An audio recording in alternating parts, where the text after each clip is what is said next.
There is nothing bigger or older than the universe.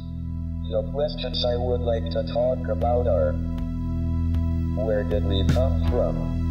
How did the universe come into being? Are we alone in the universe? Is there alien life out there? What is the future of the human race? The future of the human race.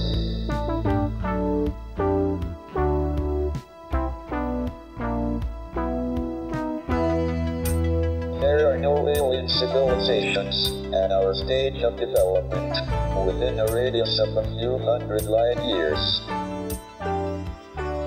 If we are the only intelligent beings in the galaxy, we should make sure we survive and continue. But we are entering an increasingly dangerous period of our history. Our population and our use of the finite resources of planet Earth are growing exponentially. Our only chance of long-term survival is not to remain inward-looking on planet Earth, but to spread out into space.